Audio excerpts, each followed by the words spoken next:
Hey everyone, it's Rachel back with you. I hope that y'all had an absolutely amazing week. But hey, it's a new week. We have a new video. We have a kind of new topic. But nonetheless, one I'm super excited about. So without further ado, we're just gonna jump right into it. So like I said, I am super duper excited about this week's video. It's one that I have actually recorded and uploaded before, but I still get comments about, to this day, requests to this day to record this video. This video, it is all about voice training, how I found my voice, and just kind of, some exercises that I did to kind of figure it out. And maybe, hopefully it'll help you in finding that feminine voice. The voice, honestly, for me, as far as in a transition, the voice is such a big deal, at least for me. Like I said, I work in retail America, so, I deal customer facing dang near 24/7. So voice is super duper important. My opinion, you could be the most absolutely gorgeous cis-passing trans girl in the history of the world, but you could still get clocked because of that voice. So for me, the voice is extremely important. But that's not to say, that if you like your voice deeper, you like your voice more masculine, that makes you invalid, because that's absolutely not true. If you like having that deeper voice, hey, good on you. For me, though, I just prefer, kind of that lighter, more feminine voice. So that is the topic of today's video. So pretty much as I was rehearsing my voice, I kind of had to strip it down. I had to start from the bare bones of what makes a feminine voice feminine. Because, when you go through a testosterone-induced puberty, it takes those vocal cords and it widens it out. That widened vocal cord produces a deeper voice. Yes, this is my natural voice. And it's still very much intact, as you can see.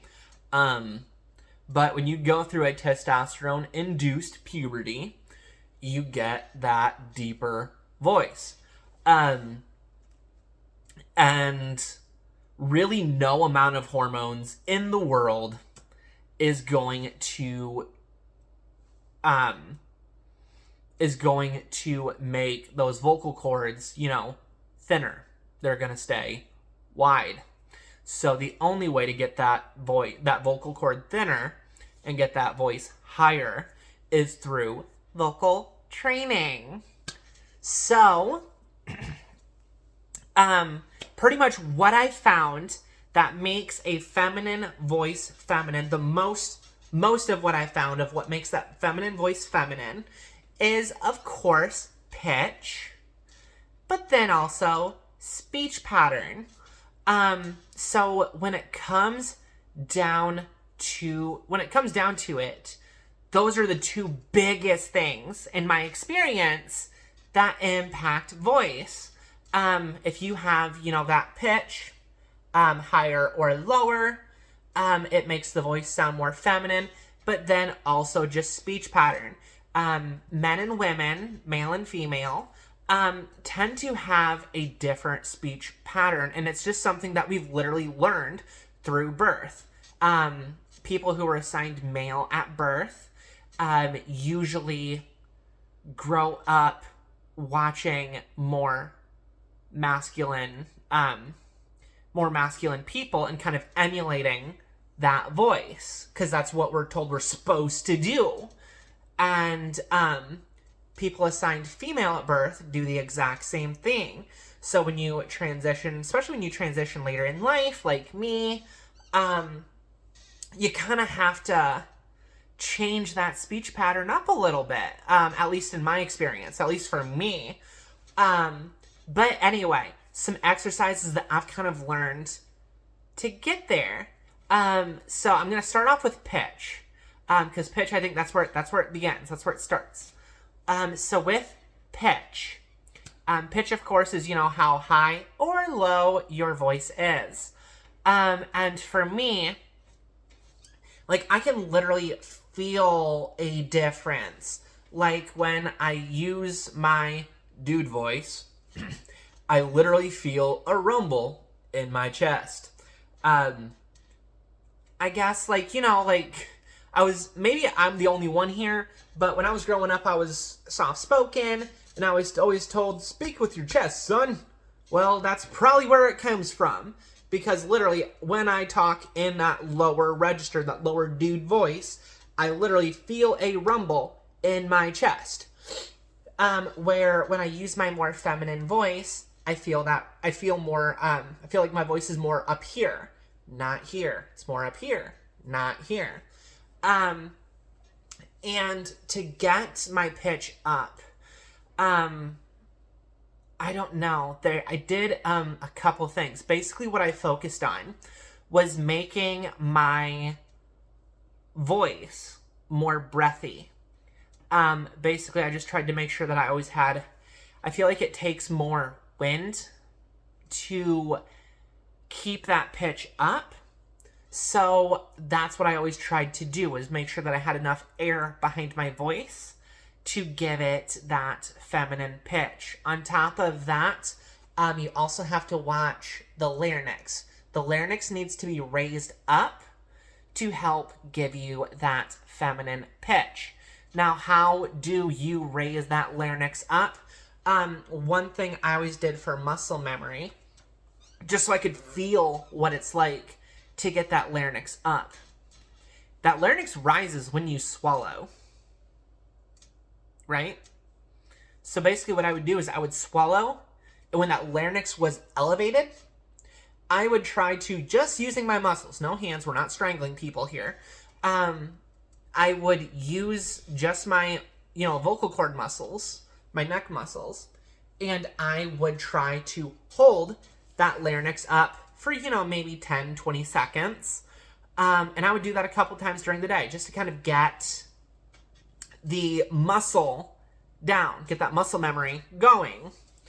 But then from there, I would, kind of do different exercises just to kind of help me get comfortable speaking with that resonance. And basically how I would, like, a few ideas of how I would do that is I heard somewhere out there that basically pretend like you're going to take a sip of water, and right before you swallow, get some words out. Hey everyone, how are you? And see, that's already higher than my normal feminine voice. For me, this is still a little uncomfortable. It's a little higher than what I'm used to. So I drop it to, more of a tone where I'm a little more comfortable. That's my biggest one. I've also heard that if it's the same idea as if you were getting ready to cough, but before you let that actual cough out, you start speaking. And that is probably one of the best exercises that I've heard to control pitch. But pitch is only half the game, like we talked about. Again, just kind of dipping back into pitch for a second. When I worked at Starbucks, I was very often at the order window where, I had the headset on, I was taking the orders at the window. And literally as I was speaking, I could literally feel where my larynx was. So if I needed to rise, if I was feeling like it was dipping low, I needed to rise it up a little bit, and hey, bada boom, bada bing. Like, just, know your body, know kind of where you're at. And yeah, I mean, but like we said, pitch, only half the battle. only half the battle. The other side of it is, more of that just embedded speech pattern.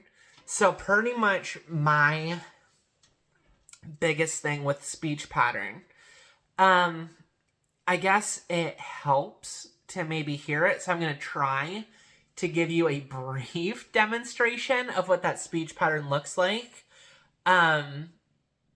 Just because, I don't know, I think it sounds so foreign until you actually hear it. And then it actually kind of makes sense.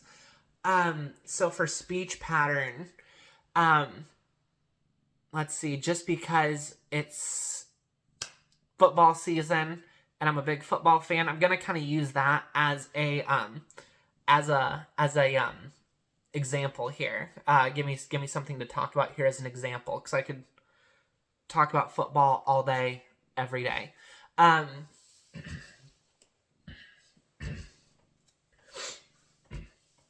Dak Prescott is the quarterback of the Dallas Cowboys. Their running back is Ezekiel Elliott, and of course they have CeeDee Lamb out at wide receiver. Simple enough, right?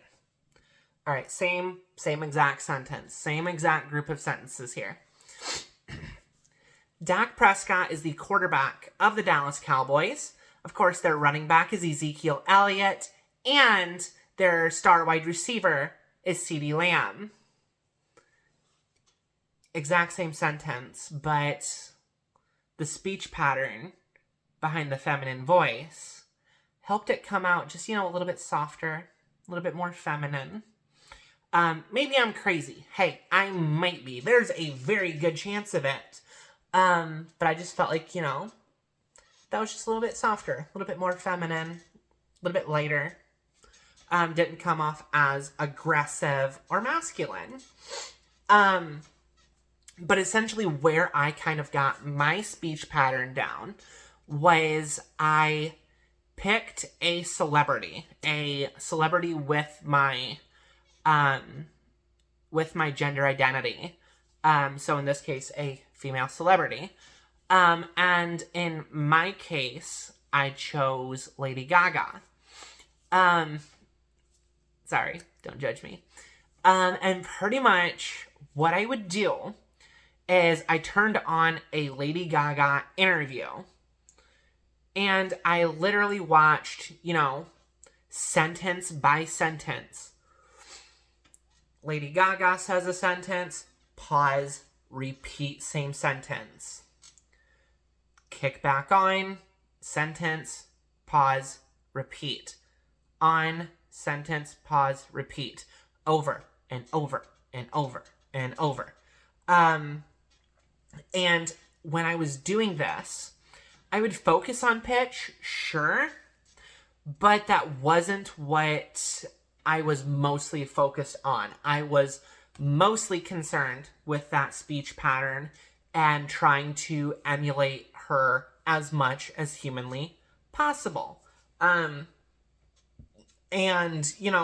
whatever celebrity that you would pick for this exercise, just make that, that celebrity voice that you want, or that voice that you want, just to kind of give you, the closest accurate representation, to, kind of get what you're looking for. I guess that's the best word. Makes it easiest to get what you're looking for. And on top of that, that was one of my favorite exercises. That one got me so much farther down the road. But then outside that, I also would literally just read a book. I'm not a big reader. It takes a lot for me to get engrossed in a book, honestly. But I grabbed a book and I literally just went paragraph by paragraph, where I would go masculine voice, feminine voice, masculine voice, feminine voice, masculine voice, feminine voice. And I did that just so I could practice getting that pitch up and down, and up and down, and up and down. So I could practice raising and lowering it at will. And that really, really, really helped me. So just kind of, in closing, what I found to be those biggest differences was just the pitch and the speech pattern, and how if you get both those down, it's what gives you the most feminine voice. Like I said, I work retail, and honestly at this point, like even over the phone where no one can see me, anything like that, I still get gendered as female. And it's that way even without saying my name. Thank you for calling AT&T. What can I help you out with today? That's it. It's not, thank you for calling AT&T. My name's Rachel. So they don't have my name, and I'm still getting gendered female. And that, honestly, for me, is such a validating experience. So I hope this video helps. If you all have any questions, again, feel free to reach out to me, either in the comments of this video or in my Instagram DMs. Just like last week, y'all, I am going to leave a little link to my GoFundMe for my bottom surgery. Again, no pressure. I just wanted to throw it out there that I'm tossing that in there. Other than that, y'all, feel free to shoot me any suggestions. I honestly do love reading your suggestions. It gives me an idea, it gives me some direction on what you all want me to cover. And from there, I will talk to you all next week. All right, y'all. Love you. Bye.